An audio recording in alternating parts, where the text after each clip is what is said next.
Hi there, I'm Rachel Nunziato. I am a professor in the Department of Psychology and serving as one of the associate deans for FCRH. And I'm joined by my dear colleagues and friends, Dr. Jeffrey Ng, who is the director of our counseling and psychological services, and Father David Marcotte, who is also a faculty member in the Department of Psychology and the co-director of our clinical training program.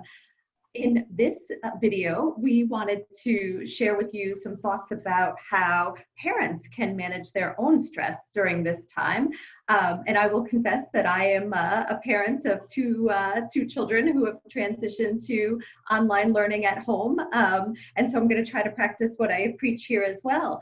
But I thought I would turn the floor over to Dr. Marcotte first to share some of the work that he's been doing in this regard. He's been a guide to our students on stress management, and it's certainly applicable to us as parents as well.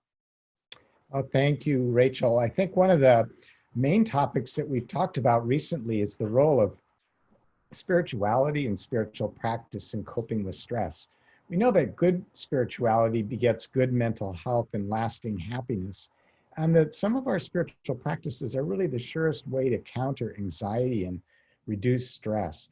So things like mindfulness, yoga, prayer, meditation, going for quiet walks, these activities calm the mind and body. And we also know now from some scientific research that they change the brain so that the brain is actually better at managing stress. It engages our parasympathetic nervous system, which allows us to relax a little better. And it also does increase the feeling of connection that we have to ourselves, to one another, and to God. So in terms of coping with all the stresses, we know that practicing spiritual practices that help us to increase inner calm and a feeling of trust are very powerful in turning down the volume on everything and enabling us to be more present to one another, more present to ourselves, and more present to God as well. Dr. Ng, what kinds of strategies has your team found to be helpful in terms of the student stress that you're hearing about and the stress that they're describing that their families are experiencing? I mean, in many ways, what we're hearing from our students parallels, I think, what most of us are also experiencing. I think we need to remember that all of the disruptions and the changes and the fears that our students are experiencing, our adults are experiencing as well.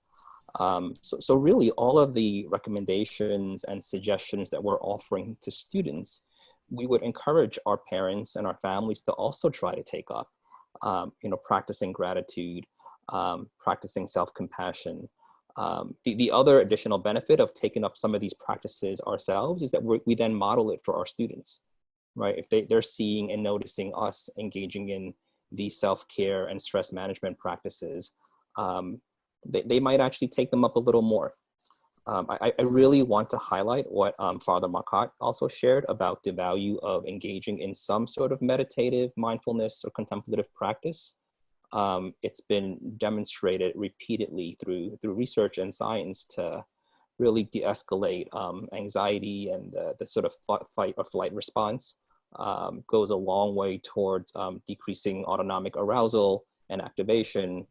And it increases this present moment-to-moment experience of our internal world, which I think now more than ever, we need to pay attention to rather than dismiss, what's going on within ourselves, emotionally, spiritually, cognitively, so that we can have some sort of influence and say over what's going on internally, rather than the other way around, where our internal dialogue or our internal experiences are regulating or controlling how we're behaving in the world. You both have so beautifully elucidated being more aware of our own feelings, and it comes to mind that an important piece of all this might be perspective taking as well, and making sure that as family members we're striving to understand others' internal processes. I had a little glimpse of this last night. We did a Zoom for my sister's birthday, and my children are 9, and afterwards, one of my boys was trying to process how my parents were feeling during this, and that was really good for them, Mom, because they must be lonely and they must be missing seeing Sarah on her birthday and me more frequently. I'm the daughter who lives closer. So I think that's so important. I will do more of that as a mother, like trying to bring out all the things that folks are feeling and making sure we're aware of it. But I think that's something that our young adults are really looking for as well. Mm-hmm. One of the thoughts I have about this is that every crisis has an opportunity in it. And that even though this is difficult and there are many challenges in these days, there's a chance to build a strength. And so I think a lot about resilience. Dr. Ann Maston, as a researcher, has studied resilience a lot, and she calls it ordinary magic, meaning that it's not something that we really have to have a special intelligence or capability to develop, but just by going through the normal routines of our day, we can begin to build a sense of strength or resilience in response to the stress that we may be encountering. So one way parents can take care of themselves is to see the opportunities in front of them, or to see this experience as an opportunity to build resilience. And I guess in line with my earlier comments, I think it's helpful to build something I call spiritual resilience. And spiritual resilience really is the fruit of these spiritual practices, which it's the ability to continue loving, especially in difficult times. You know, when the stress is on, to be able to be patient and kind and humble and thoughtful of others, and to see what's taking place as an opportunity for spiritual growth and spiritual depth. So I think that could be one way to cope with our own needs during a difficult time. Absolutely. Yeah, I think that's a really good point, David. That we just need to remind ourselves on an ongoing and continuous basis that it's only through adversity and calamities and challenges that resiliency flourishes. You know, without struggle and challenges, there are never any opportunities for us to grow and evolve. But that being said, I do think that it's important for us to be validating and accepting of our own experiences and our own vulnerabilities, as well as those of our kids, right? Before we, sort of rush them along to growing and evolving. I think it's really important to validate before sort of challenging.